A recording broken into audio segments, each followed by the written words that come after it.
Dieu soit béni. Alors nous allons parler, le dimanche passé, si vous vous souvenez, on avait parlé d'un thème. Est-ce qu'on peut se souvenir du thème du dimanche passé? C'était Jésus-Christ nous libère des condamnations. Amen. Hein? Le dimanche passé, on a parlé de ça. Jésus-Christ nous libère des condamnations. Et nous avons vu, bien aimé, que les condamnations de famille, les condamnations, ça m'appelle les esprits, je vais dire les condamnations ancestrales, ça peut remonter très très loin. Et on a vu que Jésus, lorsqu'il est venu nous délivrer, c'est un rappel. Il ne nous a pas délivré des péchés de nos parents. Parce qu'ici, il nous délivre des péchés de nos parents. Il y a les péchés de nos grands-parents qui vont nous atteindre. S'il nous délivre des péchés de nos grands-parents, il y a les arrière-grands-parents.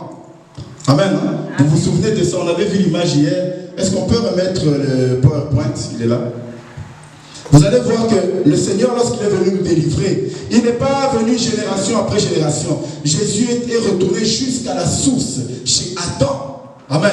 Il est allé délivrer le péché d'Adam, le péché qui avait commencé. Et c'est de là, bien aimé, lorsque nous avons cru en Jésus-Christ, Jésus nous a délivré du péché d'Adam. Ce péché-là fait qu'aujourd'hui, tous les péchés, que ce soit de tes parents, de tes grands-parents, arrière-grands-parents, tous ces péchés-là n'ont plus de pouvoir sur toi. C'est pourquoi l'apôtre Paul avait dit que il nous a délivré des condamnations. Nous ne sommes plus sous la condamnation. Amen. Amen. Celui qui a cru en Christ est libre de la condamnation. Alors, bien aimés, nous comprenons que Jésus nous a libérés et les condamnations ne sont plus sur nous. Toi, quand tu deviens enfant de Dieu, comment on l'appelle l'esprit des ancêtres. On doit te délivrer, tu es captivé, tu es prisonnier des péchés des ancêtres. Non, tu n'es plus prisonnier. Amen. Tu n'es plus prisonnier des péchés de tes ancêtres parce que tu as cru en Jésus et Jésus t'a délivré jusqu'au péché d'Adam. Amen. Amen. Alors aujourd'hui, comme je disais dimanche passé, on se bat, tu es là, on te bat. Oh, les péchés de mes grands-pères, mais le Christ t'a délivré. Tu te bats contre rien du tout, bien aimé, parce que Jésus t'a délivré, tu n'es plus sous la condamnation de ce péché. Mais maintenant, bien aimé, il y a une question qui se pose. Oui, nous ne sommes plus sous la condamnation. Amen. Amen. Vous avez cru en Jésus-Christ. Mais aujourd'hui, toi tu as cru en Jésus. Tu vas te marier par exemple. Tu vas rencontrer un mari qui lui aussi avait sa famille et les condamnations de sa famille. Et un jour, vous vous mettez ensemble, et voilà, Dieu vous donne des enfants. Maintenant, ces enfants-là, quel est le sort de ces enfants-là vis-à-vis des condamnations des ancêtres? Amen. Parce que toi, tu as été délivré. Mais ton mari, lui, a sa vie, mais vous vous êtes croisés, vous vous êtes mariés. Mais il a les condamnations de sa famille, de ses ancêtres, et vous avez des enfants. Quel est le sort de ces enfants? Amen. Amen. Alors le thème, ça sera le thème d'aujourd'hui. Alors le thème d'aujourd'hui est le suivant. Les enfants des chrétiens face aux condamnations des ancêtres. Amen. Amen. Enfants des chrétiens face aux condamnations ancestrales.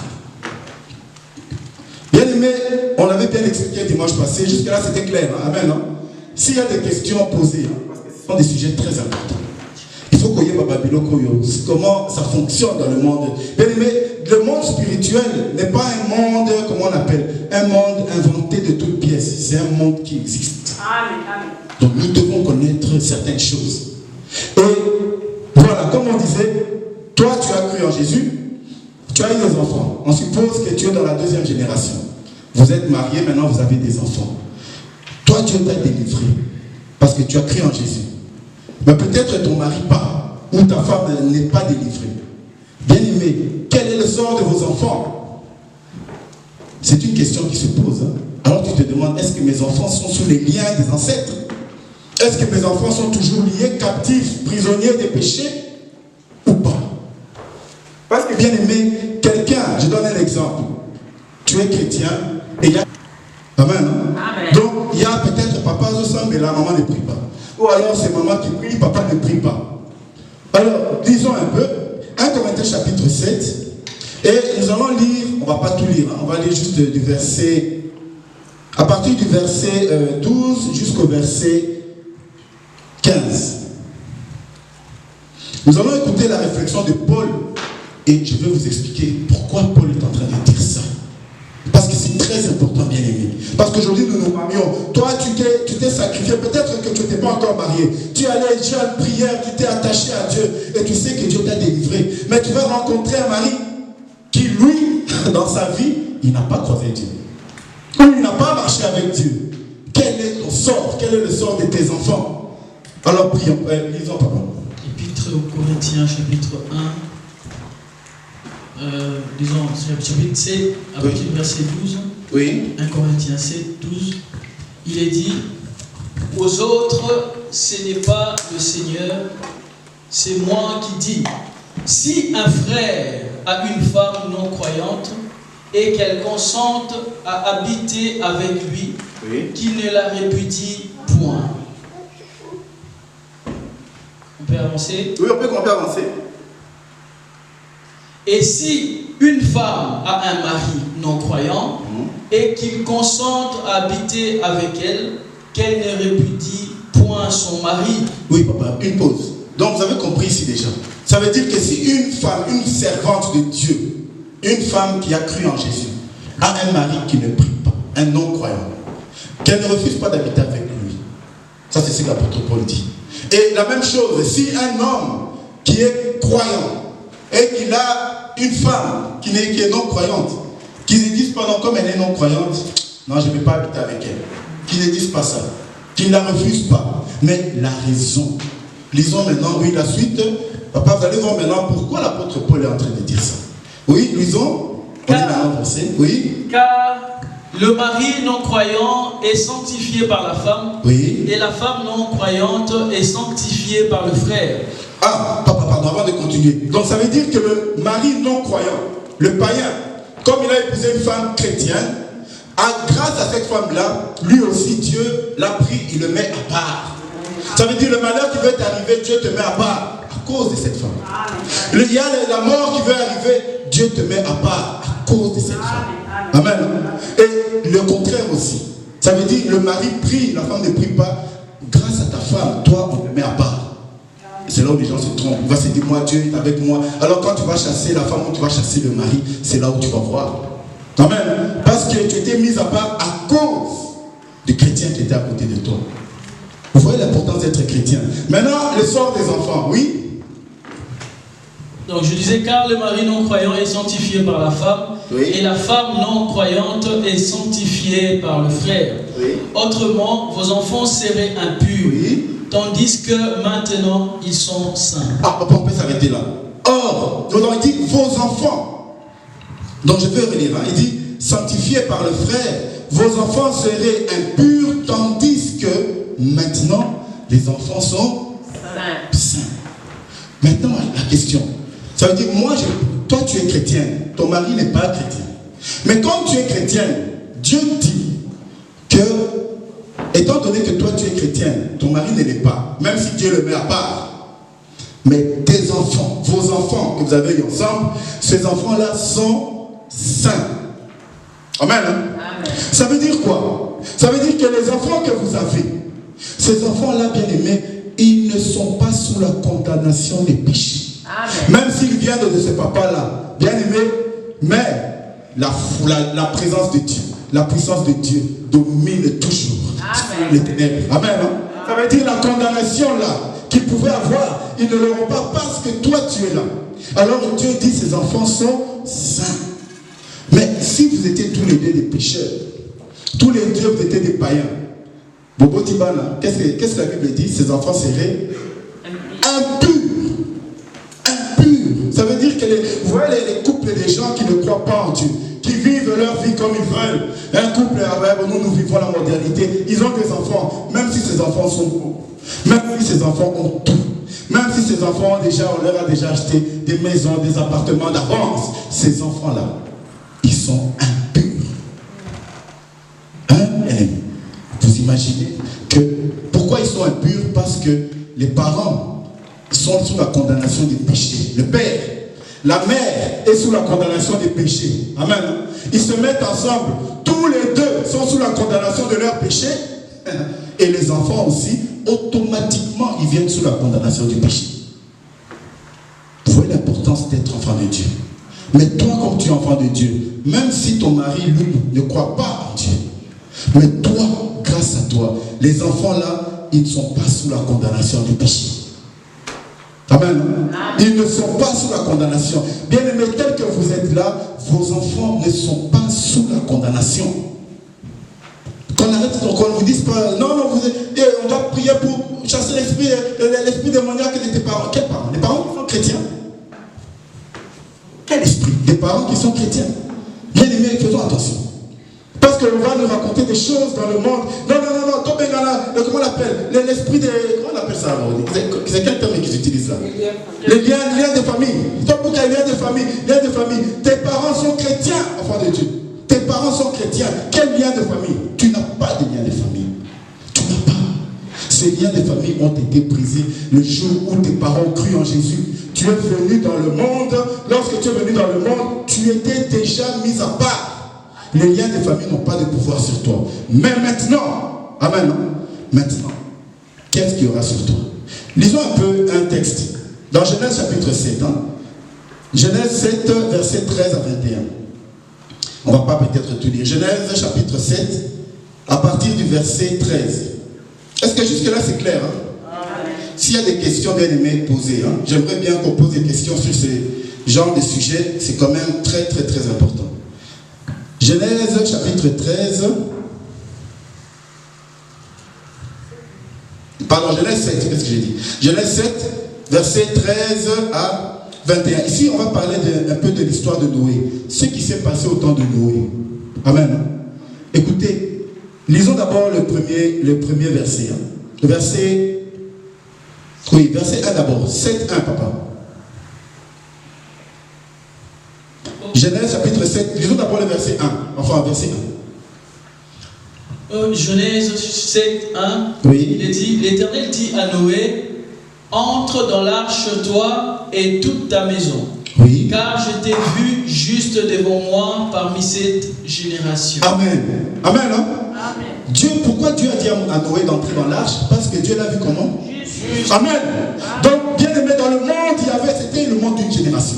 Il y avait des milliers de personnes. Mais Dieu dit à Noé, toi, rentre dans l'arche. Parce que je t'ai vu, toi, Noé. Amen. Hein? Je t'ai vu, toi, Noé, juste devant moi dans toute cette génération. Bien aimé. Dieu a vu qui juste? Noé. Mais qui va rentrer dans l'arche? Écoutez. Maintenant, lisons chapitre 13, et verset 13. Maintenant, le verset 13 dit, oui. Ce même jour entrèrent dans l'arche Noé, Sem, Cham et Japheth, fils de Noé. Oui. La femme de Noé et 3 femmes de ses fils avec eux. Bien aimé. Maintenant la question, Dieu a dit à Noé, toi Noé, je te trouve juste dans toute la génération. Entre dans l'arche. Mais Noé est entré avec qui? Sem, c'était qui? Ce sont ses enfants. Sem, Cham, Japheth. Il y avait aussi la femme de Noé. Et puis il y avait les épouses de leurs 3 garçons. Au total, combien de personnes? 8 personnes. Maintenant la question est, bien aimé, pourquoi Dieu a fait rentrer Noé? Dieu a dit que c'est Noé qui est juste, lui-même. Pourquoi sa famille est entrée? Parce que ils sont saints. Amen. Très bien. Bien aimé, parce que bien aimé, grâce à Noé, bien aimé, sa famille était mise à part. Amen. Ses enfants étaient mis à part, c'est-à-dire que ses enfants n'étaient plus sous cette condamnation-là. C'est pourquoi, quand Dieu a dit Noé, toi tu es juste, la génération de Noé sont. Amen. Amen. Amen. Bien aimé. Mais il y avait des milliers et des milliers de personnes, des bébés, des enfants. D'ailleurs, si on lit, si on continue, papa, au verset 14 jusqu'au verset 15. Si on continue, vous allez voir ce qui s'est passé. Oui, papa. 14. Oui. On continue au verset 15. 15. Oui. Ils entrèrent dans l'arche auprès de Noé, 2 à 2, de toute chair ayant souffle de vie. Oui. On continue. Il entra mâle et femelle de toute chair comme Dieu l'avait ordonné à Noé. Puis l'Éternel ferma la porte sur lui. Puis l'Éternel ferma la porte sur lui. Ça veut dire la grâce, le pardon, c'était fini. Dieu a fermé la porte. Maintenant, oui. Alors on peut lire, papa, on va sauter, on ne va pas tout lire. Hein. On va lire au verset, nous pouvons lire le verset 21. Oui. Et 21. Tout ce qui se mouvait sur la terre périt, oui. tant les oiseaux que le bétail et les animaux. Oui. Tout ce qui rampait sur la terre et tous les hommes. Merci, papa, merci. Donc, bien aimé, quand Dieu a fermé la porte du pardon, Noé est entré dans l'arche, Dieu a fermé tout ce qui était derrière. Animaux, plantes, le bétail, les reptiles, tout, et les hommes. Mais, bien aimé, là maintenant il y a deux questions. On a déjà répondu à la première. Pourquoi Noé est entré avec sa famille? Parce que Noé, comme il était saint, Dieu l'a jugé saint. Ça veut dire que le péché des ancêtres n'avait plus de pouvoir sur lui. Sa famille aussi était déjà sauvée. Mais les autres, pourquoi ils sont morts? Parce que parmi ces gens-là, il y avait aussi des bébés. Il y avait des enfants. Il y avait des enfants qui étaient même dans le ventre, dans les seins de leur mère. Pourquoi ils sont morts? Parce que leurs parents n'étaient pas justes. Amen. Est-ce qu'on peut donner pour la gloire de Dieu? Bien aimé, parce que leurs parents n'étaient pas justes. Ça veut dire que les parents là, ces parents étaient liés au péché des ancêtres. Les péchés qui remontaient jusqu'à Adam. Et ce péché-là, bien aimé, a entraîné même leurs enfants, même les enfants qui étaient dans le ventre, parce que les parents n'étaient pas justes. Amen. Bien aimé, c'est ça la condamnation. Ça veut dire que les enfants là, vous comprenez, bien aimé, ce n'est pas parce que tu as un petit bébé dans le ventre que tu vas te dire, ah, on a notre maman ici qui a, le Seigneur l'a béni, un bébé dans le ventre. Mais ce bébé là, comme il est dans ce ventre, ce bébé est déjà saint. Parce qu'elle est chrétienne. Mais si elle n'était pas chrétienne, vous imaginez, vous avez un bébé, vous êtes content, je n'ai pas ta caractère, mais tu vas accoucher d'un enfant impur. Si la mort vient, cet enfant va directement à la mort. Amen. Amen. Donc vous comprenez un peu l'importance. Quand Jésus nous a délivrés, alors nous, bien-aimés, les enfants que nous avons, le Seigneur nous dit que si nous sommes purs, nos enfants aussi sont purs. S'il y a un des parents qui est pur, les enfants automatiquement, pur. Mais si les deux parents sont impurs, les enfants sont impurs. D'ailleurs, comme vous avez cru en Dieu, vos enfants sont saints. Vous n'avez pas ces liens de famille. Oui, maman, il y a une question. Je voulais savoir, pour les gens qui ont reçu Jésus-Christ comme Seigneur et Sauveur, oui, mais qui ne marchent pas dans l'obéissance, qui ne marchent pas selon la parole de Dieu. Voilà, c'est là où je veux arriver. Amen, non? Amen. C'est là où je veux arriver maintenant. Bien aimé, comme la Bible nous dit, nous sommes purifiés. L'apôtre Paul précise que comme vous êtes un de vous est saint, les enfants sont saints. Mais maintenant, bien aimé, tu n'es plus sous la condamnation des parents. Amen, non? Amen. Tu n'es plus, est-ce qu'on peut acclamer? On n'est plus sous la condamnation des parents. Amen, non? La condamnation ancestrale, oublions, nous ne sommes pas là-bas. Mais maintenant, qu'est-ce qui se passe? Il y a maintenant ce qu'on appelle les réclamations. Parce que le diable, bien aimé, le diable ne s'avère jamais vaincu. Jésus a dit, quand tu chasses un démon, il part, après un temps, il va chercher à revenir. Et c'est ce qui se passe. Amen, non? L'esprit là qui était dans votre famille est parti. Et après un temps, il cherche à revenir. Mais il revient. Toi, tu n'es pas sous cette prison-là. Tu n'es pas prisonnier du péché. Mais tu vas commencer à voir, il y a quelques manifestations qui veulent commencer à se faire voir. Ah, je donne un exemple. Vous êtes dans une famille d'ivrognes. Amen, hein? Amen. Vous regardez vos arrière-grands-pères, c'était tous des ivrognes. Et tu tombes dans cette famille. Toi, tu es sauvé parce que Jésus est avec toi. Et maintenant, un jour, tu commences, il y a des amis qui commencent à t'amener. Viens, on va prendre un verre. Tu prends le premier verre. On va prendre un autre verre. Tu prends le deuxième verre. Et puis, tu commences à prendre un peu plaisir. Et là, bien-aimé, tu te souviens. Dans ma famille, cette histoire d'alcool a détruit. Amen, non? Parce que tu es en Jésus. Alors, le Saint-Esprit commence à te rappeler. Attention d'où tu viens. N'ouvre pas les portes qui ont été fermées. Amen. N'ouvre pas les portes qui ont été condamnées. Mais toi, tu désobéis. Tu commences à vivre ta vie. Là, je rentre maintenant dans la question. Tu commences à pécher. Amen. Tu vis maintenant ta vie de péché. Ça veut dire que tu t'es décidé, ah, c'est pas grave. De toute façon, là, je rentre au bandit comme là, tu commences à t'enivrer.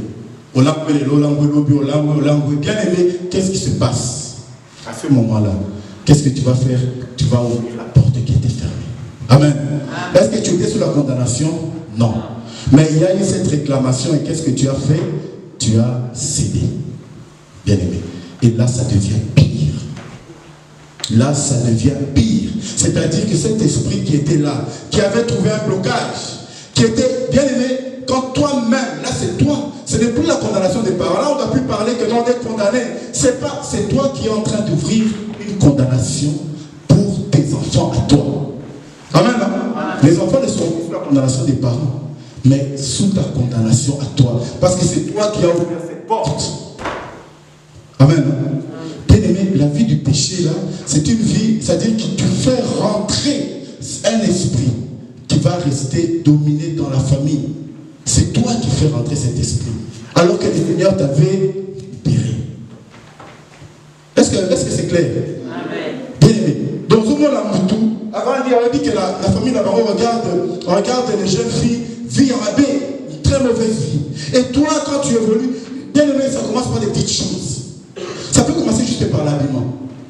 Le Seigneur t'a sauvé. Tu as des parents qui sont chrétiens, sauvés. Et toi, jeune fille, tu commences avec des jupes là. Et puis, ben, c'est pas grave, on est chrétien, tu commences. Et c'est là où la séduction commence. Et après, tu commences avec le premier homme, le deuxième, le troisième, le quatrième. Tu rentres automatiquement. Bien aimé, tu as rouvert la porte qui était fermée. Amen. Amen. Tu as rouvert la porte qui était fermée. C'est pourquoi nous avons le devoir de garder le nom de Jésus. Amen. Et inculquer à l'odeur, nous allons lire un passage. Nous allons lire un passage. Prenons nos Bibles. Nous allons lire. Est-ce que jusque-là c'est clair? Hein? Amen. Hein? Prenons, lisons un peu Éphésiens, chapitre 6, à partir du verset 1 jusqu'au verset 4. Hein? Je crois que c'est bien ça. Éphésiens, chapitre 6. Hein? Lisons, vous allez voir. Bien aimé, le Seigneur, lorsqu'il nous a délivrés, nous devons garder cette délivrance et ne jamais la perdre. Oui. Éphésiens chapitre 6, du verset 1er au verset 4. Écoutez ce que l'apôtre Paul va dire. Parce que vous êtes sauvés. Maintenant, vous avez des enfants. Ces enfants qui sont déjà eux aussi sauvés, ils ne sont plus sous la condamnation. Maintenant, nous les parents, quel travail nous avons à faire? Parce que si nous faisons mal le travail bien aimé, nous allons ramener les enfants dans la condamnation. Amen. Amen. Bien aimé, les devoirs, vous savez, hein, le Seigneur ne va pas pardonner les parents. Et attention, les parents, Dieu nous a sous le viseur. Les parents que nous sommes, Dieu nous a sur le viseur. Parce que le sort des enfants va d'abord dépendre de comment nous avons. D'ailleurs, lisons, papa. Lisons, je vais vous expliquer. Oui. Enfants, obéissez à vos parents selon le Seigneur, car cela est juste. Oui. Honore ton père et ta mère. C'est le premier des commandements avec une promesse. Oui. Afin que tu sois heureux et que tu vives longtemps sur la terre. Continuons, papa. Oui. Les gars, avancez. Et vous, pères, n'irritez pas vos enfants, mais élevez-les en les corrigeant et en les instruisant selon le Seigneur. Amen. Bien aimé, là, le dernier passage dit quoi? Non, remontez. Et vous, père, ça veut dire vous, père, mère, parents, n'irritez pas vos enfants, mais élevez les enfants, comment? En les corrigeant et en les instruisant selon le monde. Pourquoi l'apôtre Paul est en train de parler de ça? Donc, les enfants, il y a plusieurs façons d'instruire les enfants. Quand on voit les enfants aujourd'hui, on va les instruire là-bas. mais on va les instruire selon la politique, selon l'État, selon les décisions de l'État. Ça ne sera pas une instruction selon les parents. Amen, hein? Amen. Non, encore moins selon le Seigneur.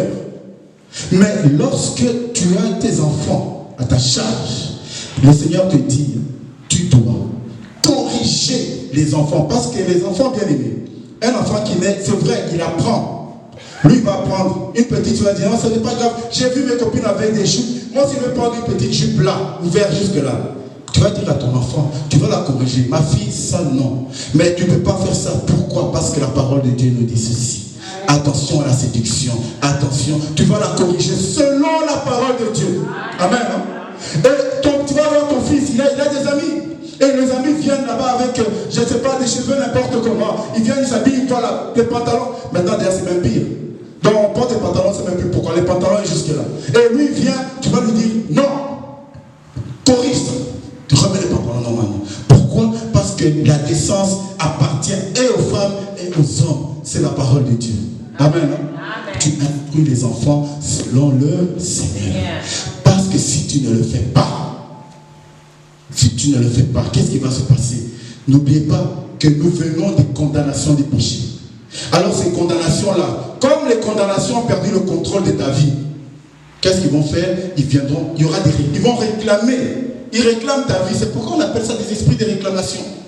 Donc ils essaient de réclamer. Non, nous voulons retourner dans ce corps-là. Nous voulons retourner dans cette famille. Et il y aura par des impulsions. Le comme Mickey. Alors, que ça soit la première impulsion. Mon fils, habille-toi d'abord comme ça. Habille-toi comme ça. Ma fille, habille-toi comme ça. Ce n'est pas grave. Et toi, parent, quand tu vois, toi tu es chrétien, tu laisses. Oh, c'est pas grave. Deuxième jour, c'est pas grave. Troisième jour, c'est pas grave. Quand il va commencer à pécher, à ce moment, tu vas te rendre compte, oh, mais ça peut être déjà trop tard. Amen. Amen. Alors, tu vois, le péché peut nous ramener dans la condamnation. Amen. Amen. Cette fois-là, ça ne sera plus la condamnation des ancêtres. C'est une condamnation qui commence par toi. Et vous voyez la responsabilité des parents. Ça veut dire que si toi, tes parents étaient chrétiens, ils t'ont gardé dans la présence de Dieu. Et les condamnations se sont éloignées de toi. À cause de toi, tes enfants, basons la condamnation, celui que Dieu va condamner, c'est toi les parents. Amen. Amen. Est-ce que vous voyez un peu la responsabilité qu'on a en tant que parents? Amen. La responsabilité des parents est terrible, bien aimé. Terrible. Parce que c'est pourquoi Paul exercice, il dit, et vous, père, n'irritez pas leurs enfants, mais élevez-les en les corrigeant et en les instruisant selon le Seigneur. Parce qu'aujourd'hui, on veut instruire les enfants selon le monde. Aujourd'hui, le monde, on va tout dire. Oh, regardez à l'école, on vous dit, tu peux être homme aujourd'hui. D'ailleurs, en France, ils ont même changé de loi. Tu peux changer, tu peux devenir homme, femme, quand tu veux. Ça veut dire aujourd'hui, tu es homme. Une année après, tu deviens femme. Et après, tu dis, non, je vais redevenir homme. Tu redeviens homme. Et on veut vous apprendre que ça, c'est ça la vie moderne. Que c'est ça la vie moderne. On laisse tout le monde. Bien aimé, vous devez vous opposer à ça. Dans votre vie en tant que chrétien, la parole nous dit, vous savez l'origine de ces choses. Si vous regardez dans le livre de Romains, l'origine de ça, c'était la désobéissance. L'homme avait désobéi et Dieu les a poussés à faire ces péchés-là. Et toi, tu vas me dire que ces péchés-là, c'est tout à fait normal. On vit dans un monde moderne. Non! Nous devons apprendre à nos enfants que ça, même si l'État, l'école te dit que c'est normal, pour nous, enfants de Dieu, ce n'est pas normal. Parce que si tu ne corriges pas l'enfant, l'enfant va petit à petit rentrer dans ses péchés et la condamnation va revenir. Amen. Amen. Amen. Bien aimé. Alors, vous comprenez comment, à un moment, on se retrouve. Tu te dis, mais comment? J'avais quand même des parents chrétiens. Comment ça se fait que je suis condamné? Mais, bien aimé, il y a des choses qui te retiennent. Tu es là tout le temps. Vivi Yakobima. Il y a des boîtes. Où tu es là? L'argent. Je veux chercher l'argent. Oui, le Seigneur n'est pas contre l'argent, mais comment tu cherches? Si cet argent devient une occasion de chute, qui est en train de faire rentrer l'ennemi pour prendre le contrôle de ta famille, tu dois t'élever. Amen. Parce que s'il prend le contrôle, cette condamnation-là qui était chez tes ancêtres va revenir. Amen. Bien aimé, vous comprenez que le Seigneur nous dit que nous ne sommes plus sous la condamnation. Mais nous devons rester dans la présence du Seigneur. Parce que l'ennemi va chercher à ramener le péché en nous. Amen. Il va chercher à ramener absolument. Tu dois être sûr que si le Seigneur m'a délivré, le diable va chercher à revenir. Tu dois le savoir. Et si tu le sais, tu seras tous les jours prêt. Tu seras toujours prêt. Tu seras toujours prêt. Parce que tu vas te dire, je sais qu'il va chercher à revenir, mais il va me trouver prêt. Amen. Amen. C'est pourquoi le Seigneur nous dit, élevez les enfants, instruisez-les selon le Seigneur. Bien aimé, les condamnations ancestrales, c'est des choses qui peuvent rester dans les familles, détruire de génération en génération. Ça passe d'une génération à l'autre, de l'enfant au petit enfant, arrière-petit enfant, ça continue. Si tu ne stoppes pas, ça va continuer. Mais lorsque tu as stoppé, tu dois rester dans la présence de Dieu. Et tu dois apprendre aux enfants aussi à rester dans la présence de Dieu pour que cette condamnation n'ait plus de pouvoir de revenir dans la famille. Amen, non? Amen. Est-ce que c'est clair pour tout le monde? Est-ce qu'il y a une question? Est-ce qu'on peut acclamer pour la gloire de Dieu? Amen. Dit la Bible. Instruis l'enfant selon la voie qu'il doit suivre. Ah. Et quand il sera vieux, il ne s'en détournera pas. Amen. Qu'est-ce qu'il dit? Instruis l'enfant. Il y a même d'autres versions qui disent inculque. Inculquer, ça veut dire apprendre à l'enfant qu'il l'accepte ou qu'il n'accepte pas. Tu dois apprendre. Amen. Il y a des apprentissages bien aimés qui s'obligent. Aujourd'hui, c'est pas. Le monde est devenu tellement.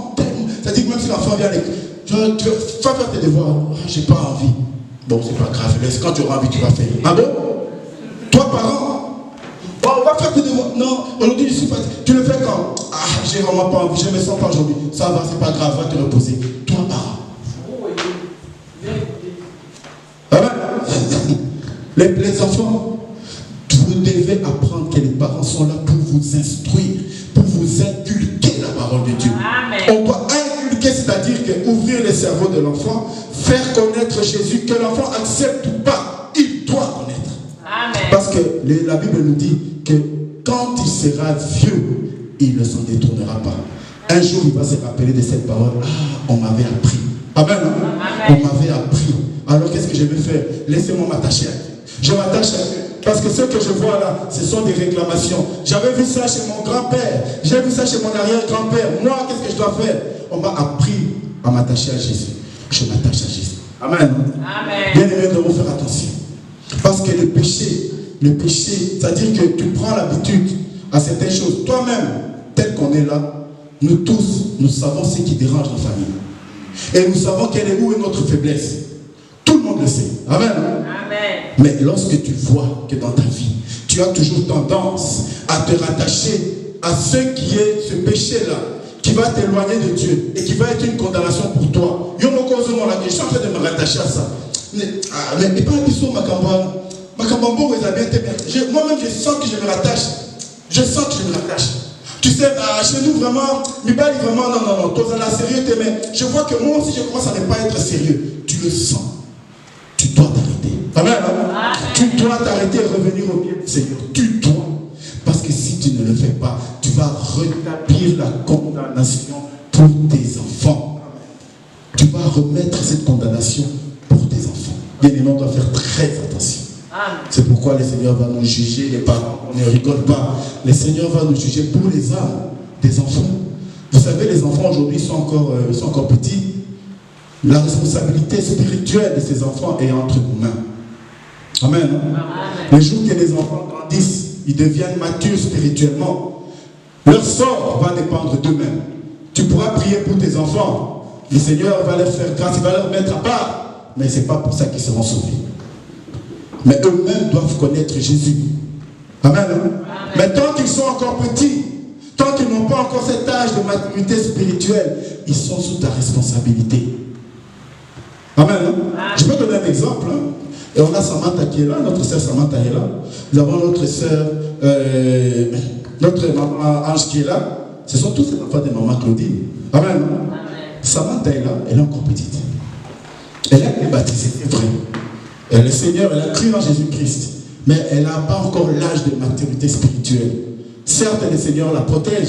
Certes, Jésus est avec elle. Mais la responsabilité de maman pèse encore sur elle. Amen. Amen. Tandis que l'autre, ma Ange, elle a déjà grandi.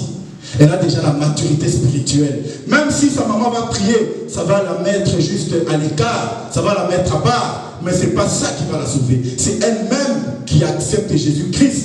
Amen. Amen. Qu'elle sera sauvée. Maintenant, imaginez le sort des enfants des jeunes. Toi, parent, tu abandonnes le sort de tes enfants. Tu les laisses comme ça, tu dis, vivez comme vous voulez. Bien aimé, ces enfants vont se remettre sous des condamnations et ça sera sous la tête des parents. Ça sera toi, les parents, qui vas rendre compte. Bien aimé, nous allons rendre compte. C'est pourquoi, bien aimé, les enfants des familles chrétiennes, les enfants de nous, nos enfants, qui nous sommes des familles chrétiennes, nos enfants sont déjà, bien aimés, mis à part. Amen. Hein? Amen. Nos enfants ne vivent pas sous la condamnation parce que nous avons cru en Jésus. Mais maintenant, nous devons rester dans le Seigneur. Amen. Si un jour, comme l'exemple que je viens de donner, si un jour maman Claudine abandonne le Seigneur, et si ses enfants, les petits enfants n'ont pas été baptisés, ou bien les enfants n'ont pas accepté Jésus-Christ, ces enfants-là tombent automatiquement dans le péché de leur maman. Est-ce que vous comprenez un peu? Amen. Ça veut dire que moi, j'étais chrétien aujourd'hui, je suis chrétien. Je vois, il y a Jaden qui est là. Moi, je suis chrétien, il est sauvé. Mais si aujourd'hui, moi et sa maman, nous abandonnons le Seigneur, automatiquement, bien aimé, automatiquement, il devient impur. Est-ce qu'on imagine un peu le sort? Les gens qui s'amusent à sortir de l'église, ils laissent l'église, ils laissent la vie du Seigneur. Papa dit, fille, l'abandon, voilà, c'est bien, c'est bon, on est bien avec, surtout maintenant le monde aujourd'hui, avec selfie, beaux vêtements, tu crois que c'est ça, tu es en train de te ramener en enfer. Et toi et tes enfants. Les gens qui abandonnent le Seigneur, attention. Bien aimés, nous sommes appelés, l'apôtre Paul vient de dire, bien aimés, nos enfants, si on ne les instruit pas, ou alors ils vont en enfer, ou c'est nous tous qui les amenons en enfer. Les enfants, le Seigneur nous a sauvés. Amen. Hein? Amen. Le Seigneur nous a sauvés, mais le Seigneur nous demande de demeurer dans sa présence pour le salut des enfants. Parce que le péché va nous remettre dans des condamnations, pas seulement pour nous, pour nos descendants. Si aujourd'hui tu es chrétien, tu abandonnes, ton fils ou ta fille tombe dans ce péché à cause de toi, cette condamnation rentre dans lui. C'est l'enfant de ses enfants. Si lui ne prie pas, cette condamnation sera en lui. Amen. Amen. Alors vous voyez, imaginez maintenant les gens, on est beaucoup, hein, qui étaient serviteurs de Dieu, pasteurs, aujourd'hui sont devenus musiciens du monde, en train de prendre de la drogue, en train de faire toutes ces choses. Ils ont oublié Dieu. Quel est le sort de leur génération? Alors on ne va pas crier, non, les trucs des parents, ce n'est pas les parents, c'est toi qui as remis. Au fait, tu deviens la source de la condamnation de ta famille. Amen. Amen. Donc toi, tu deviens la source de la condamnation de ta famille. Bien aimé, pour clôturer, je vais dire ceci. Le Seigneur, enfin le terme aujourd'hui, c'était les enfants des chrétiens face à la condamnation ancestrale. Alors le Seigneur nous dit, les condamnations ancestrales n'ont pas d'influence sur nos enfants. Amen. Amen. Amen. Si vous avez cru en Jésus, vos enfants sont purs. Même si vous avez épousé un mari qui ne croit pas en Dieu. Même si vous avez épousé... Oui, maman. Avec la question. Oui.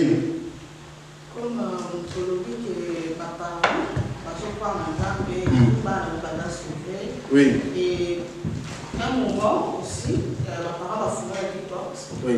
Et ils ont perdu la bonne foi. Oui. Et maintenant, va commis condamné. Et maintenant, ils sont grands. Et mes parents va fouiller la porte. Donc, avec ils sont pas tant basaki na pied, basaki na protection à mes parents. Et les parents va fouiller la porte. Et ils ont na bonne route. Et maintenant, les enfants sont grands. Donc, et les parents sont mis la bonne route. Donc, est-ce que condamnation est pour nous a sauvé ou comment? Amen. Très très bonne question. Amen. C'est une très bonne question. Ça veut dire que les parents, vous étiez là, vous étiez chrétiens. À un moment, vous avez abandonné le Seigneur et vos enfants qui étaient jeunes sont tombés dans la condamnation à cause de vous. Les enfants sont devenus matures spirituellement. Amen. Spirituellement, ils sont devenus matures. Alors, qu'est-ce que vous faites? Vu nos parents, vous retournez maintenant dans le Seigneur. Vous allez demander pardon au Seigneur. Le Seigneur vous pardonne. Amen. Vous avez cru en Jésus, le Seigneur vous pardonne. Mais ces enfants-là, qui étaient déjà sous la condamnation et qui sont devenus matures spirituellement, vos prières n'auront plus d'influence pour sauver ces enfants. Vos prières vont juste prier, vous allez mettre les enfants à l'écart. Nous allons partir à l'écart. Amen. Hein? Mais le salut des enfants, ils seront sous la condamnation tant qu'eux-mêmes ne vont pas prendre la décision de marcher dans le Seigneur. Amen. Ça veut dire ceux qui banent, même si les parents ont repris la prière, ces enfants, il y a déjà la condamnation qui pèse sur eux. À cause de vous, bien aimés, vous voyez, est-ce que vous imaginez, Maman Nouchka, on imagine un peu la responsabilité que les parents ont dans ces cas. Donc, à cause de vous, que les enfants-là sont restés attachés à un péché de domination à cause de ce que vous avez fait. C'est pourquoi, bien aimé, comme on vient de lire, inculque à l'enfant la voie à suivre. Parce que si maintenant l'enfant connaissait déjà cette voie, la voie du Seigneur, amen, hein? Amen. Ceux qui qui déjà même si vous, les parents, vous étiez perdus, les enfants étaient mineurs, mais ils connaissaient déjà la voie du Seigneur. Ces enfants auront facile à retourner à Dieu. Amen. Même quand vous étiez perdus, peut-être vous étiez perdus, quand vous êtes responsable, votre condamnation va peser sur eux. Mais ils ont déjà ce bagage, ils vont revenir. Amen. Mais il faut que Bangomoko qu'ils prennent la décision de suivre le Seigneur eux-mêmes. Vous imaginez? Oui, papa, quand ça avait une question avant. Oui, papa, je voulais dire une chose, enfin, je vais passer le temps. On doit comprendre aussi que, quand papa dit, les enfants sont sanctifiés, les enfants ne sont pas sauvés. Donc, pendant un temps, ils sont sous notre responsabilité en tant que parents. Et jusqu'à ce qu'à un moment, ils vont grandir, ils doivent faire l'effort eux-mêmes d'accepter Jésus-Christ. Donc ce n'est pas automatique. Donc ils sont gardés dans votre alliance, puisque vous, les enfants sont épargnés, ils sont vraiment préservés par le Seigneur. Et au moment là, puisqu'ils n'ont pas cette conscience, si il arrivait par exemple la mort ou quoi, ils sont épargnés, ils sont sauvés. Parce qu'ils sont sous l'alliance. Au moment où ils ne sont pas encore conscients. Mais comme papa a dit, au moment de la maturité, l'âge de la maturité, si les enfants ne prennent pas l'engagement ou l'initiative d'accepter le Seigneur individuellement, ils ne seront pas sauvés. Donc c'est ça que nous devons comprendre. On ne va pas dire, ah ok d'accord, moi je veux croire à la place de mes enfants et puis un point, un trait. Non, ça ne fonctionne pas comme ça. Nous devons, c'est comme, j'ai prêché une fois ici, c'est vraiment, on est là comme parents pour aider nos enfants, leur faciliter aussi le chemin. Les condamnations, les réclamations, là, ça pèse sur les enfants.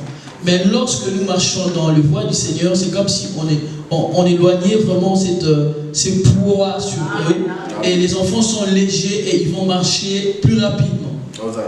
Voilà, et c'est un peu ce que je voulais... Amen, amen. Donc, maman, jusqu'à si la réponse est claire, sinon... Oui, c'est clair. C'est clair, on a une question. Oui. Bon, dès que mon appelé, dans ma famille et tout, pourquoi dans la famille, il y a génération, tout va vivre dans la sorcellerie. Et les parents aussi vivent dans la sorcellerie. Parce que ça que à un certain âge, comme 17 ans, j'ai vu ça, on a 17 ans, donc moi, je suis dans la famille, donc il y a la sorcellerie, mais il y a son bon intérêt. Je ne sais pas comment pratiquer la sorcellerie, mais à l'âge où il y a 17 ans, je suis après c'est ça la famille, et à goûter dans moi et tout, et puis à pour pratiquer encore la sorcellerie, soit tu vas donc c'est ça. Voilà. Maman, je vais répondre à cette question. Elle est très claire, normalement, la réponse. Parce que, on va revenir sur l'image. Vous avez la carte de famille. Les parents sont là. Je vois, au moins, vous voyez l'image, il y a trois frères. Hein. 3 frères, frères, sœurs, tout ça. Là, il y a les parents. Ça veut dire les parents qui sont là. Si ces parents croient en Jésus, ils ont été sauvés. Binomisa, tous les enfants qui êtes là, vous 3, vous êtes déjà sauvés. Amen. Ça veut dire que vous n'êtes plus sous la condamnation. des parents, des arrière-grands-parents, non. Mais maintenant, tant que mes parents, les deux parents sont dans la sorcellerie. Amen. Les deux parents sont dans la sorcellerie. Maman, les trois enfants qui sont là, pas à la bébé, qu'ils soient mineurs, qu'ils soient majeurs, ils sont sous la malédiction. Ils sont impurs. Amen. Ils sont impurs. Même s'ils ne pratiquent pas encore la sorcellerie. À ce moment-là, ces enfants sont impurs. Si ces enfants deviennent adultes et qui croient maintenant en Jésus-Christ, parmi les trois enfants là, je prends le premier qui est en veste noire. Si celui-là croit en Jésus, amen, ils sont de la même famille avec les autres. Si lui croit en Jésus, la condamnation de ses parents disparaît. Mais pour ses frères, la condamnation reste. Amen. C'est individuel. C'est individuel. Ça veut dire que les deux autres vont rester sous la condamnation, mais lui qui a cru en Jésus, à ce moment-là, la condamnation est enlevée. Amen. Mais Yangwana, maintenant, s'ils sont encore mineurs et que les parents, comprenez bien, tant que les enfants ne sont pas majeurs et qu'ils ont pris la décision de suivre Jésus, si vous les parents, vous êtes impurs, automatiquement, vos enfants sont impurs. Bas à la Mickey, bas à la Mikolo, qu'ils pratiquent ou pas, ils sont impurs. Alors, imaginez le nombre d'enfants impurs qu'on rencontre dans les rues. Oui, maman, est-ce que maman, ça va, hein, c'est clair? Oui, papa, vous voulez. Oui. Vous vous rappelez, parce que maman a dit aussi une chose importante. Oui. Les parents sont morts. Oui. Est-ce que la mort arrête quelque chose dans les... Voilà, merci maman. Les parents sont morts. Maman, même si les parents sont morts, et que Bati qui va dans l'état d'impureté, ses enfants restent impurs. Tant que ces enfants n'ont pas reçu Jésus-Christ, ces enfants restent impurs. Est-ce que la mort arrête la non, c'est ça? La mort, bonne question. La mort n'arrête pas la condamnation. Sinon, oui. Ce sont pas parents de oui, mais ils ne pratiquent pas encore. Oui. Donc, papa, pour pratiquer dans l'âge de 17 ans, oui. couronner papa, Exactement, c'est vrai. Maintenant, si papa va profiter de l'âge, il y a 18 ans, il y a maturité. Ils seront sauvés à une seule condition, que ces enfants acceptent Jésus-Christ. C'est la seule condition. C'est-à-dire que les parents, sinon maman, au moment où nos ancêtres, déjà, on ne les connaît même pas. Je ne connais pas les noms. Mais tu es en train de subir le péché de quelqu'un qu'on ne connaît même pas, qui était déjà mort. La condamnation, bien aimé, la mort n'arrête pas la condamnation. C'est-à-dire quand tu as ouvert les portes, l'homme, la vie de l'homme sur la terre, c'est perpétuel. Ça veut dire, non, ça veut dire c'est temporel. Ça commence un jour et ça s'arrête un jour. C'est temporel. Tandis que les esprits démoniaques, la vie des esprits démoniaques, c'est une vie qui est perpétuelle. C'est-à-dire, ça commence le jour de la création, que Dieu les a créés, ces anges, et ça ne s'arrête pas. Ça veut dire, même ceux qui ont couffé, les démons là qui prenaient le contrôle, ils sont toujours là. Ils sont toujours là. Donc, ils vont continuer à contrôler. Donc, même ceux qui ne vont pas couffé, et que toi, tu étais encore mineur à ce moment-là, tu es sous la condamnation. Le jour où tu vas apprendre, tu vas connaître Jésus-Christ, tu seras libéré. Amen. Oui, maman Ange, papa Francis, a la question. Oui. C'est comme si royaume, tous un royaume, et ça n'a pas été tous un roi. Oui. Roi, il faut remplacer les fois à moi. Oui. Mais parce que la cérémonie, ils appellent c'est les riz, mais c'est pas moi. Oui. C'est comme moi, on a une force de pouvoir, il y a un roi. Oui. Moi, on a une chose. Mais moi, on a une chose, on a commis majorité. Et tout à coup, il y a roi Koufi. Donc, ça obligé, il y a coupé ça, moi, on a pouvoir.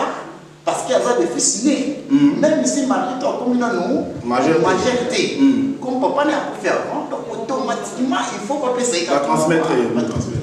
Donc, ça, automatiquement, comme pour nous expliquer que les parents ne vont pas sorcier, mais pas oui, automatiquement aussi, dans le niveau sorcellerie, donc, tant que les parents vont profiter, automatiquement, on va. Exactement. Et c'est la même chose, le contraire. Ceux qui vous avez chrétiens, vous avez des enfants encore mineurs qui étaient déjà purs. Mais nos chrétiens, beaucoup ses enfants restent purs. Amen. Hein? Amen. Justement, oui, maman, oui. Donc, si je comprends bien, si tu es né dans une famille qui est impure, donc automatiquement tu es impur, sauf si tu choisis la voie de Dieu. Exactement. Et si tu es né dans une famille qui est déjà pure, Oui. même si tes parents meurent, tu restes pur. Mais imagine que moi, je suis né dans une famille pure, je suis pur, mais que je ne choisis pas forcément le même chemin que mes parents. Oui. Je ne reste Quand tu seras adulte, là maintenant, quand tu es encore mineur. Maintenant, si tu deviens adulte, Même, il y en a, ils sont nés dans une famille chrétienne, pure, et ils sont purs. Mais même pas encore majeurs, mais en grandissant, eux, ils n'ont pas la même vision, ou bien ils ne suivent pas la même religion que les parents. oui. Mais Depuis le bas âge, même pas quand ils vont être majeurs, ils vont choisir, mais il y a papa, maman qui prient, les frères et sœurs, Oui. mais moi je vois que non, peut-être que Dieu n'existe pas, et puis je le confirme par après quand je suis majeur. Voilà. Je reste pur. très bonne question. Cet enfant va rester pur. Pourquoi? Parce que l'inconscience spirituelle, ça veut dire que le Seigneur, tant que tu n'as pas encore l'âge de prendre cette décision toi-même, on avait parlé, même avant le baptême, on a expliqué, il y a 3 âges. Il y a ce qu'on appelle L'âge de la maman. mamelle, ça veut dire des enfants de la naissance jusqu'à plus ou moins à 10 ans. Ça appelle ça l'âge de la mamelle, où les enfants dépendent totalement des parents. Et puis nous avons l'âge de la connaissance. Ça commence de 10 ans, 11 ans, et ça va s'étendre jusqu'à plus ou moins à 19 ans, bibliquement. Parce que bibliquement, un majeur, ça va de 20 ans. Vous allez voir, je vais vous expliquer ça. Cet âge-là, tu es dans l'âge de la connaissance, mais tu n'es pas encore mature spirituellement. À ce moment, tu peux suivre la voie des seigneurs, te faire baptiser comme on a fait avec nos jeunes, parce qu'ils suivent déjà la voie des parents. Mais tu peux aussi te dire, non, moi je crois que non. Mais le Seigneur, pour lui, tu n'es pas encore dans l'âge de la maturité spirituelle. C'est-à-dire à ce moment, la grâce de tes parents qui prient te couvre encore. Mais le jour où tu seras majeur et que tu décides toi-même, à ce moment, tu t'es égaré. C'est ton salut qui va te sauver. Mais tant que tu es là, c'est encore les parents, jusqu'à ce que tu aies. C'est pourquoi je vais vous parler de ce qui s'était passé avec les enfants d'Israël, quand ils étaient dans les déserts. Amen. Avant que Dieu punisse Israël, qu'est-ce qui s'est passé? Les enfants d'Israël ont parlé, ils ont respecté. Pourquoi tu nous amènes dans les déserts? On pouvait rentrer. Vous croyez que parmi ces enfants, ces gens qui parlaient là, il n'y avait pas des jeunes de 15 ans, 16 ans qui parlaient? Il y en avait aussi. Mais qu'est-ce que Dieu a dit? Comme vous avez désobéi, vous allez retourner. Je vais vous mettre dans les déserts 40 ans. Un jour pour une année. Je vous avais envoyé 40 jours aller voir la ville. Vous m'avez dénigré. Alors, un jour, ça va faire une année. Comptez maintenant 40 jours, ça fera 40 ans. Alors Dieu dit, tous ceux parmi vous qui auront au-delà de 20 ans, amen, hein? À partir de 20 ans, tous ceux d'entre vous, à partir de 20 ans, vous mourrez, vous n'entrerez pas dans la terre promise. Amen. Amen. Alors qu'on savait qu'il y avait des jeunes aussi qui avaient parlé. Amen. Pourquoi Dieu n'a pas condamné ces jeunes-là? Parce que ces jeunes, Dieu les considère encore comme ceux qui sont dans l'inconscience spirituelle. Amen. C'est pourquoi Dieu ne les a pas tués. Mais tous ceux qui avaient à partir de 20 ans, personne n'est entré dans la terre promise. Eux tous sont morts dans les déserts. Vous voyez, c'est comme ça que le Seigneur fonctionne. Donc, c'est-à-dire quand tu es parent, tu as des enfants, ils sont à peine adolescents. Ils disent non, moi je crois que je vais être musulman. Même s'il le dit, même s'il va même à la mosquée, le Seigneur regarde encore sur la grâce de ses parents. Mais après cet âge-là, si l'enfant continue, il suit son chemin et c'est fini. Vous comprenez? Amen. Même si les parents ne sont plus là, le Seigneur continue. Même si les parents ne sont plus là, la grâce, il faut comprendre, la grâce de Dieu ne dépend pas de ta présence. Si tu étais vivant un jour dans le Seigneur, moi, l'eau, papa, au Koufi, cet enfant bénéficie de ta grâce. Ce n'est pas parce que tu es sur la terre que non. Parce que tu as cru en lui, le Seigneur reste fidèle. D'ailleurs, vous vous souvenez, à chaque fois qu'il faisait quelque chose avec Salomon, je ne le ferai pas à cause de mon serviteur David. David était déjà mort.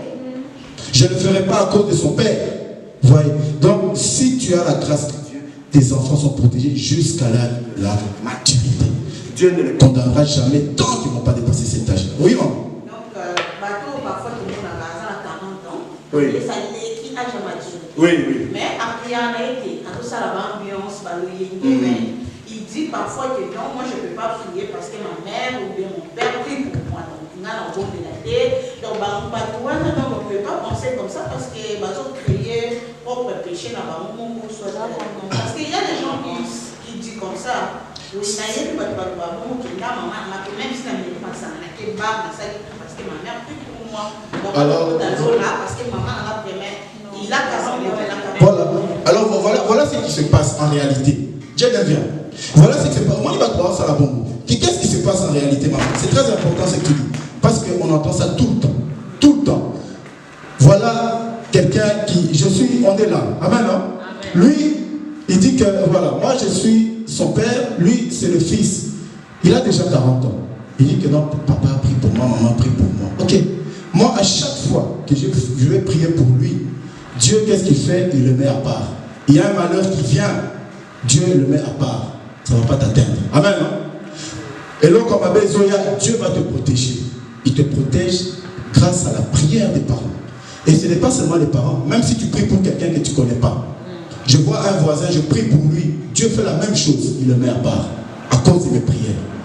Mais, si cet enfant meurt, il va directement en enfer. Parce qu'il n'est pas sauvé. Amen.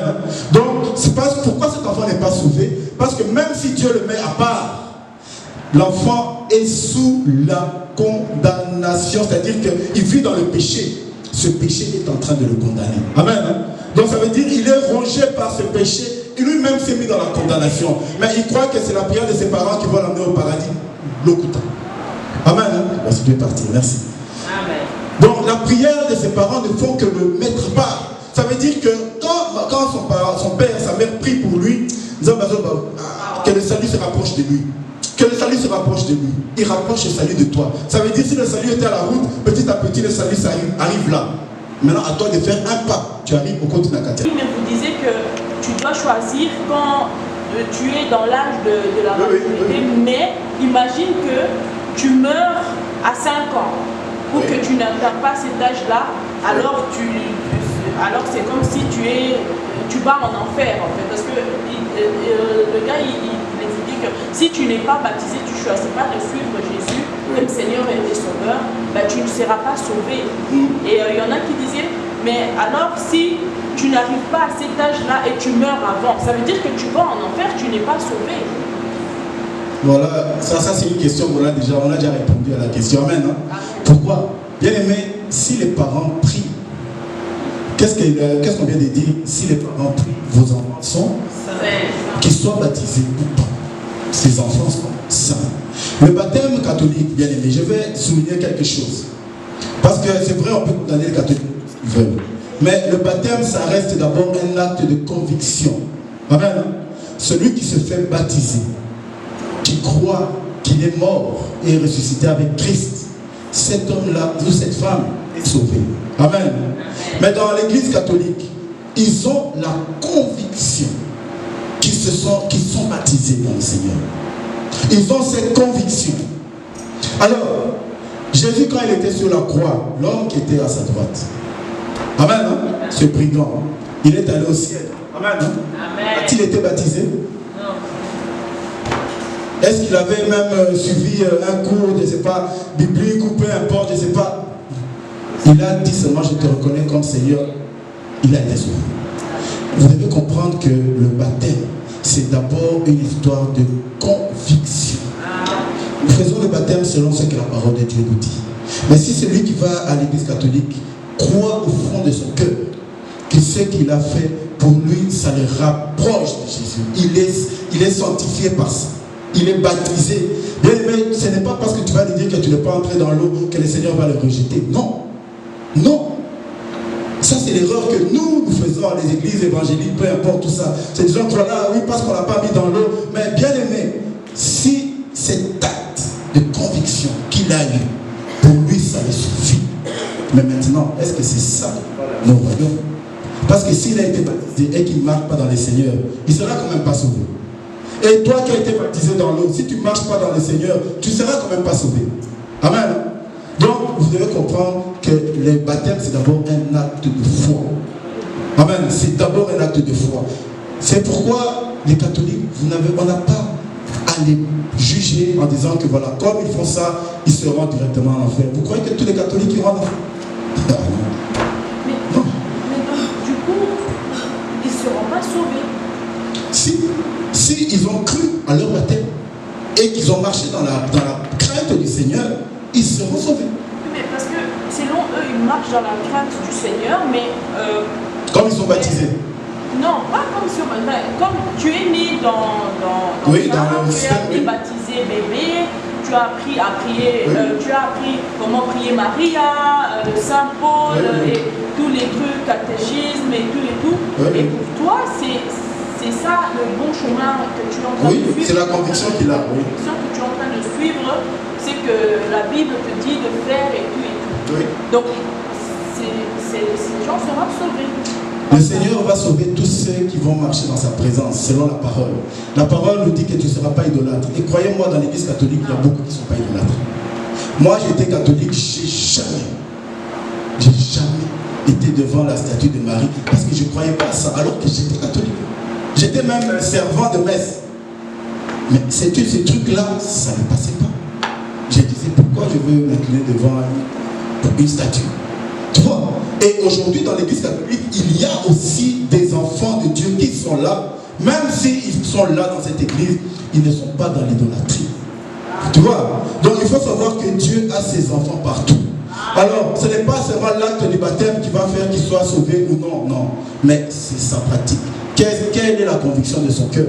Il y en a, je vous dis qu'il y a des gens là-bas qui ne croient pas du tout au statut. Mais ils sont là. Le Seigneur a sa lumière partout. Amen. Hein? Donc nous devons comprendre ça, c'est très important. Oui, maman. Par rapport à l'église de l'État, donc ça aussi, baptême, la âge à connaissance, mais la âge à maturité spirituelle, 10 ans, 12 ans, et que le temps vraiment pas bien vraiment beaucoup de désordre et tout. Et on attend l'âge à maturité comme 20 ans. Donc, c'est pour dire que non, maintenant, la retraite, il y a aussi un film, est-ce que vous pouvez faire baptême? Oui, baptême comme aujourd'hui. On ne refait jamais le baptême, bien aimé. Ça, je veux vraiment insister sur ça. Un baptême, quand tu as été baptisé, tu es baptisé. Amen. C'est pas, sinon, tu t'es baptisé, tu commences à vivre dans le péché, et quand tu dis je reviens au Seigneur, Seigneur, pardonne-moi pour ce que j'ai fait, mais on rentre d'abord dans le baptême. Mais tu vas te faire baptiser combien de fois? Amen. Ce n'est pas parce qu'il était dans l'âge d'inconscience que non. Maintenant, nous faisons ça avec l'église catholique. Parce qu'en fait, qu'est-ce qui se passe dans le catholicisme par rapport à leur baptême? À l'époque, le baptême, c'est comme on fait toujours, dans l'eau. Mais quand l'église a commencé à se mixer avec l'État, où il y avait des autorités, des rois, qui voulaient rentrer dans l'église, amen, qu'est-ce qu'ils ont fait? Ils ont adapté. Et c'est parti comme ça. Amen. Et c'est parti comme ça. C'est pourquoi nous demandons de retourner dans le baptême qui est écrit dans la Bible. Donc pour refaire cet acte de foi comme c'est écrit dans la Bible. Mais si quelqu'un est convaincu que son acte de foi c'est déjà le baptême et qu'il ne veut pas, on ne va pas l'obliger. On ne peut pas l'obliger pour dire que non, le Seigneur va te rejeter, parce que non, s'il est convaincu que cet acte de foi est vraiment le baptême, bien aimé, tu essaies de le convaincre, il ne veut pas, il dit non, moi je suis convaincu que je suis déjà baptisé, laisse-le. Amen. Parce qu'il a cette conviction. Et s'il fait quelque chose contre sa conviction, ça devient un péché. Il faut le laisser faire dans sa conviction. Amen. Donc, maman, donc, c'est pas, même ceux qui vont à la colère comme il a 20 ans, pas besoin de le baptiser, il est déjà baptisé. Il va juste se repentir de ses péchés passés. Amen. Hein? Amen. Oui, il y a encore une question. Le lot à question est bien. Papa, moi, je voulais savoir alors, comme vous venez de dire, si c'est vraiment ta conviction que tu as été baptisé, que c'est le bon, que tu suis le bon, donc les bacons mignons, le connaît sur un qui suit avec, si c'est ta conviction que tu es en train de suivre, oui. Si c'est ta conviction que tu es en train de suivre, c'est que Dieu veut de toi, c'est bon alors. Oui, mais c'est ce que j'ai dit. Le Seigneur a ces gens partout. Il faut comprendre une chose. Comprenez quelque chose, bien aimé. Que ce soit dans l'église catholique. Même tu vois les gens là, Bouddha, tout ce que vous voulez. Dieu aussi a ces gens-là.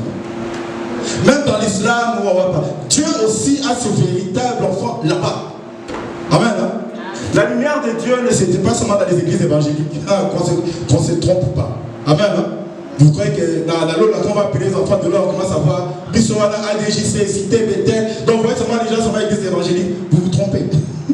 Vous allez voir, tu vas voir ton voisin là qui est musulman, te dit bon, comment il entre? Bon, heureusement que Dieu va nous enlever la mémoire à ce moment-là. Sinon, on va se poser des questions. Mais la conviction, vous devez savoir, c'est que Maman Ange pose, c'est quand même très important. Si quelqu'un a la conviction qu'il est en train de servir le Seigneur et qu'il le sert réellement, amen. Ce n'est pas la religion qui va l'empêcher d'entrer au royaume des cieux. Dieu n'est pas dans la religion. Dieu n'est pas catholique, Dieu n'est pas protestant, Dieu n'est pas musulman, Dieu est Dieu. Il y en a peut-être qui la pratique n'est pas bonne, mais le Seigneur dit, ceux qui n'ont pas connu la loi, ils seront jugés sur base de quoi? De la conscience. Donc c'est ta conscience qui va te faire entrer dans le royaume. Si tu as servi Dieu avec conscience, même si c'était dans l'islam, et que tu as servi Dieu avec conscience, cette conscience-là, c'est ça qui va te faire entrer. Peut-être que tu ne connais pas la Bible, mais la conscience que tu as, c'est la parole de Dieu. C'est ça qui va te faire entrer dans le royaume. Amen. Hein? Voilà. Dernière question. Oui. Imagine que tu te fais baptiser, comme récemment, tu as comme ça, mais tu arrives à un âge, 22 ans, 23 ans, tu sens dans ton cœur que je veux vraiment être baptisé encore parce que c'est vraiment ma conviction. Maintenant, c'est vraiment ma conviction et j'ai besoin et j'ai envie de faire baptiser. Amen. Vous voyez ce genre de choses. Hein? Il y a un moment donné, les gens commencent à faire des mariages, des remariages. Comment ils appellent ça? Comment ils appellent ça? Renouvellement des vœux. C'est du bien aimé, passez-moi l'expression, mais c'est vraiment du n'importe quoi. Toi, tu t'es déjà marié. Donc ça veut dire que les mots que tu avais dit là ont expiré dans des... Et puis tu veux recommencer. C'est la même chose. Ce n'est pas parce que Dieu n'est pas dans nos sentiments. Non. La personne est déjà baptisée. Il faut faire comprendre que Dieu n'est pas dans nos sentiments. Ce n'est pas parce qu'on sent que Dieu est là qu'il est là. Ce n'est pas parce que je sens que là, Dieu n'était pas là qu'il n'est pas. Dieu est là. Dieu n'est pas dans nos sentiments. Celui qui a déjà accepté le Seigneur, oui, il peut se faire baptiser, hein, mais ça n'aura pas d'effet. Ça sera un baptême qu'on appelle obsolète, sans effet. Parce qu'il a déjà été baptisé. Amen. Hein? Quand quelqu'un est baptisé, bien aimé, c'est quoi? La mort et la résurrection. Et toi, tu vas encore aller mourir. C'est quoi? Jésus est mort 2 fois? Non, ce sont des baptêmes obsolètes. Ça veut dire que ce sont des choses qui n'ont pas... Et vous allez voir des gens comme ça, ils ne sont jamais satisfaits. 10 ans après, il va revenir. Papa, vraiment, là-haut, qui voulait mon sang, baptiser la carte. Et tu vas encore le baptiser. Mais on va te baptiser combien de fois, papa? Hein? C'est ce qu'on voit aujourd'hui avec les mariages. Les gens qui reviennent, on va se remarier. Mais tu vas te marier combien de fois? Hein? Bien aimé, le baptême n'a pas de date de péremption. Celui qui a été baptisé, il faut juste... C'est pourquoi les enseignements sont très importants dans les églises. Parce que ces enfants qui ont été baptisés, c'est en écoutant les enseignements qu'ils comprennent. Ils comprennent davantage l'intensité de leur décision. Mais ce n'est pas parce que l'enfant a compris encore plus qu'il doit se refaire baptiser. C'est un baptême qui n'a pas d'effet, qui n'a pas de sens. Qui n'a pas de grâce. Ce sont des baptêmes obsolètes. Même avec de l'eau comme ça. Il veut te faire baptiser encore avec de l'eau. Et même si on ne va baptiser que la maille, ça va. Oui, non, c'est dans le baptême, comme j'ai dit, dans l'église catholique, ils font leur baptême, c'est leur conviction. Mais on les fait comprendre le baptême, le sens du baptême. Ça a été modifié chez eux. Ça a été modifié, mais si lui trouve que cette modification-là, pour lui, ça suffit, et qu'il est convaincu de ce baptême, on croit à ce baptême. Laissez-le. Mais s'il trouve... Oui, papa. Oui, mais s'il trouve que non, j'ai maintenant entendu la parole, le baptême c'est plutôt par immersion, parce que ça représente la mort et la résurrection. Alors oui, là on va le baptiser selon la parole de Dieu. Mais si tu es déjà baptisé selon la parole de Dieu, pas besoin de refaire un deuxième baptême. Mais Je sais pourquoi il pose la question, parce qu'il y a beaucoup qui le font. C'est un peu à la mode ces jours-ci. Donc, si on qui me sent un jour, allez, va, je vais me faire baptiser. Mais bien aimé, c'est quoi cette histoire? On va se faire baptiser des millions de fois parce que tu sens le Saint-Esprit. Non, ça n'a pas de sens. Oui, papa. Amen. Donc, comme les temps est avancé, tu dis que la parole a suivi pas maman. Ah, maman, je pose la question. Maman. Ah, ok, papa. Ça, c'est bon. Je voulais demander par rapport à ma réclamation. Beaucoup de gens vivent dans les réclamations. Ça, on essaie toujours par le et tout. Mais est-ce qu'elle est faite? Bon, par rapport au songe ou la vision que vous avez eue ce matin, ça va. Où on va prêcher tout le temps la gloire par l'argent, la bénédiction par l'argent, tout ceci par l'argent. C'est un Dieu, c'est un maman qu'on élève. Alors bien aimé, quelqu'un qui avait déjà ce problème dans sa famille et qui vient dans une telle église, amen, hein? Et qu'il est constamment attiré vers, parce qu'on parle d'argent là-bas, et quelque part il va se sentir bien parce que et le Kouana c'est déjà dans leur famille. Amen, hein? Alors il commence à rentrer dans ce désir exagéré d'argent. Tout ça, il rentre bien aimé dans l'esprit de maman à cause des faux dieux. Alors, est-ce que la question, est-ce que ces dieux, le mélange des dieux, peut ramener, à pousser les réclamations dans les vies des gens? Oui. Oui.